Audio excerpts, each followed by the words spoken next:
Hey, so today we are looking at the 2022 Jeep Grand Cherokee 4xe in the middle of nowhere, middle of Texas. And let me tell you, it is hot here, but that does not mean that I'm not thrilled to be sitting next to this car. Because this is not a V6 Grand Cherokee, it's not a V8 Grand Cherokee. Instead, this is a plug-in electric vehicle. It has a 2-liter turbocharged 4-cylinder, but it also has a couple of electric motors and a big battery under the floor, meaning that you can drive this thing 25 miles on electricity alone, and then kickstart that gas motor and really get on your road trip. Now, when Jeep put this vehicle together, the goal was to bring technology, safety, and craftsmanship all together in a fun to drive and purely Jeep vehicle. This is supposed to go up those rocks just as easily as it goes down that highway. And before we take a look deep inside this car and figure out if it can deliver the goods, don't forget to subscribe to the CarGurus YouTube channel. And head to CarGurus.com, where you can now sell your vehicle 100% online with CarGurus. Just enter your information and we'll source the best offer from thousands of dealerships nationwide. Get an offer, have your car picked up, and get paid. It's that easy. Now, the 2022 Grand Cherokee 4xe is instantly recognizable as a Jeep. And a big part of that is, of course, the 7-slot grille. One of my favorite features here is how this is both forward-looking, very progressive. It has active grille shutters, a little bit of technology aimed at fuel efficiency, but it's also kind of old school. It has that forward lean, something that makes me think of the old Grand Wagoneer. Now, if I'm looking at this, I'm like, oh, is that a 4xe? One of the fastest ways to tell, of course, is the Surf Blue recovery points. And if you get a Trailhawk model, you'd also see some Surf Blue accents kind of in the trail rated badge. Down the side, well, let's look at the wheel wells. These are these big U-shaped wheel wells. They're huge and they can swallow a seriously big wheel. I think these are 20s. You can get 22s on a Grand Cherokee. We also have the two-tone black roof, silver body. You can get that, white body, black roof. It's a two-tone look that's become very popular, if a little played out, but undeniably pretty handsome. And then kind of a signature for Jeep these days, we have the American flag badging on the side. I'm really split on how I feel about this chrome strip that runs all the way down and then down the D-pillar on this Overland trim. I see a little bit of elegance there, but I just don't know if it's for me. I mean, personally, I think it looks great in Trailhawk trim, but today we are gonna start by driving the Overland. So let's hop in, let's take it for a drive and see how this Jeep handles. One of the most exciting parts about the 4xe powertrain coming to the Grand Cherokee is that it provides V8 levels of performance, genuine V8 levels of performance, but better than V6 fuel economy. So Jeep has rated this powertrain in this vehicle at 375 horsepower and 470 pound-feet of torque, which is a ton. To put that in perspective, that 392 engine Wrangler, the big red fire-breathing dragon of a Wrangler that we drove last summer, well, that also gets 470 pound-feet of torque. So there is some serious grunt here. But when it's running with an electric battery, we see 57 mpge as rated by the EPA. Use up the battery completely and you still get 23 miles per gallon in combined driving, which compares to 22 miles per gallon in combined driving if you are in a V6 gas-powered Grand Cherokee. That's something to get excited about. Now, if you're curious about just driving on electric power, the 17.4 kilowatt hour battery pack can provide 25 miles of all electric range. That doesn't sound like anything you're gonna, write your grandmother about, but compare it with the Wrangler. Because that car, the Wrangler, is kind of shaped like a brick as it just punches through the air, it only gets 21 miles of electric range. So you actually do a little better in the Grand Cherokee. Aerodynamics, man, they're great. So let's talk about how the Jeep Grand Cherokee 4xe specifically, how it drives. And the regular Jeep Grand Cherokee is a big, heavy car. And adding a 17 kilowatt hour battery does not exactly put it on a diet. This thing definitely feels heavy. It'll move, but you feel it move. Every corner, every curve, it has a little bit of a wallow to it. And some of that is that, you know, it's designed with a suspension that's supposed to be comfortable over bumps and potholes and broken pavement and mud and roots and rocks. It's doing what it's designed to do, but it's not going to ride glass smooth like a Rolls Royce as you're ripping around a corner. Now, when I introduced this vehicle, I mentioned safety, so I think it's about time we talked about the safety features available on the Grand Cherokee 4xe. First, there's some great standard stuff. You know, you have automatic emergency braking, you have lane departure warning, you have adaptive cruise control, and then you can add a few things like lane keeping assist, lane tracing assist, that effectively give it a level 2 hands-on driver assistance system. Now, Jeep announced to us this morning that they're going to be releasing a level 2 plus, sort of a hands-off but brain still on driver assistance system. But worth noting, it requires additional hardware. So you can't buy a Grand Cherokee 4xe this weekend and then just get a software update in October and suddenly get level 2 plus driving assistance. It's not going to work that way. When talking about the design of the Grand Cherokee, particularly on the interior, Jeep really hammers this idea of contrasting beauty, or beauty in contrast. And you can see it. It's all over the place. It does look really good.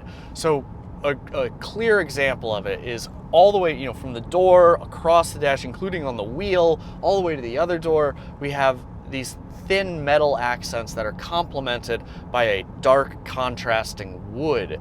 It looks terrific. Also, the seats I'm sitting on this seat it's upholstered in a color called steel gray, and it looks just delightful, particularly in how it contrasts with the dark wood. I also like how there's this little white piping just on the headrest, very subtle contrast compared with some more like brass contrast stitching on the seats and the armrest here. That really kind of draws your eye in. I'm not always a huge fan of contrast stitching, but I like it in the Grand Cherokee.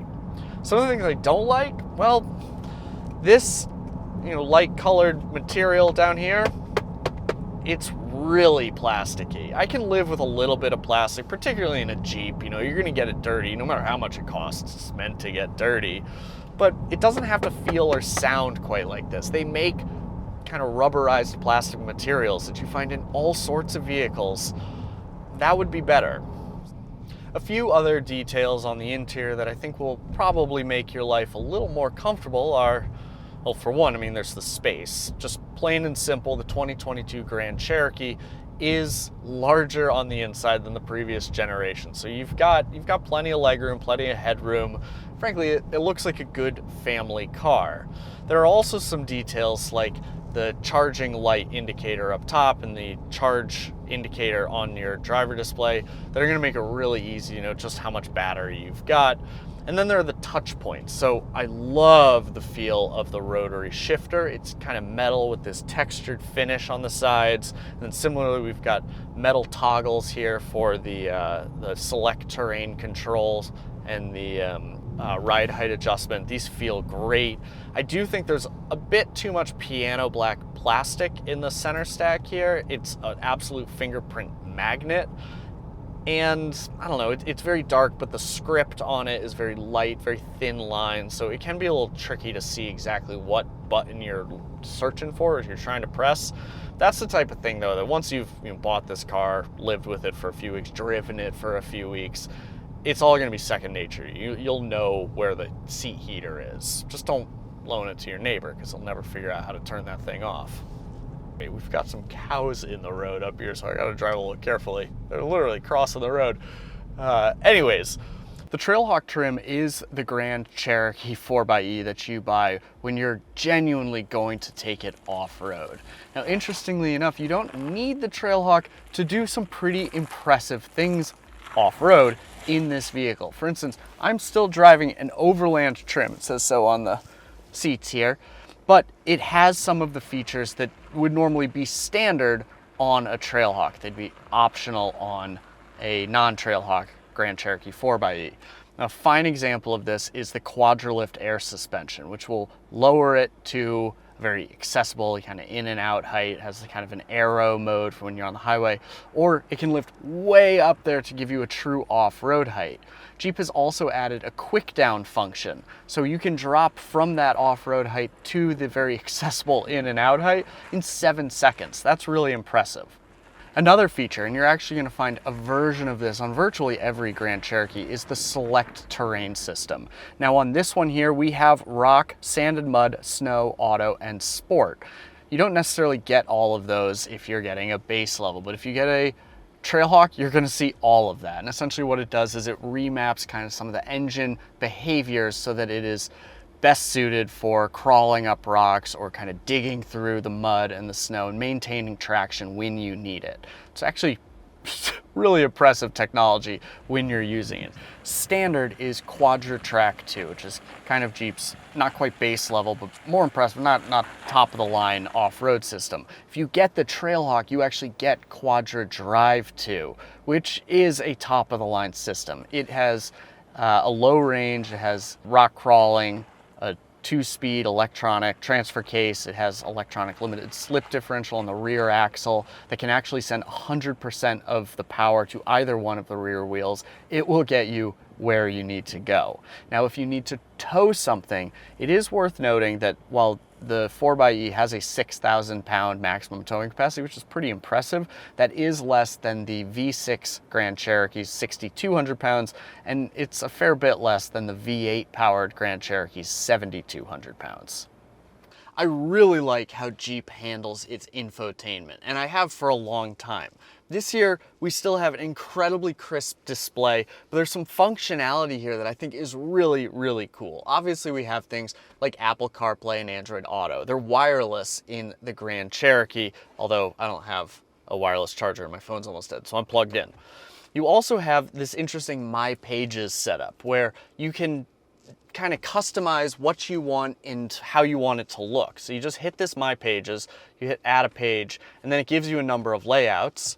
Say we want to do 4 here, and then I can add widgets. So I want to look at what's playing, and I want to know my seat heat situation, and I want to add a widget for the suspension, and oh, what the hey, let's go with the charging schedule summary as well. So now, if that's the stuff that's important to me, I just have to swipe over to that. I think that's really, really impressive. It's that kind of customization that makes it feel like your car. Not a rental car, not a nice car, but you know, with some frustrating things, it feels like your car.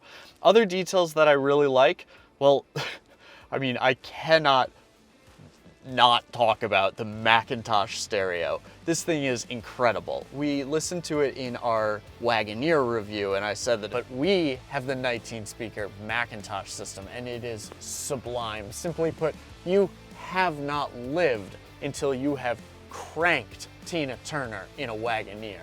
I feel the exact same way about, apparently Joe Russo's Almost Dead. The big question for a lot of shoppers is gonna be, is the Grand Cherokee 4xe actually a good value? I mean, this is not necessarily a mass market car with a mass market price tag anymore. In fact, this Overland trim, this one has an as tested price north of $74,000. That is a lot of cash. But this can do a lot of things that other vehicles in this class simply can't do. For one, it has the off-roading capability, even in Overland trim. We took a Trailhawk out there, but this will go places that other 2-row crossovers simply can't go.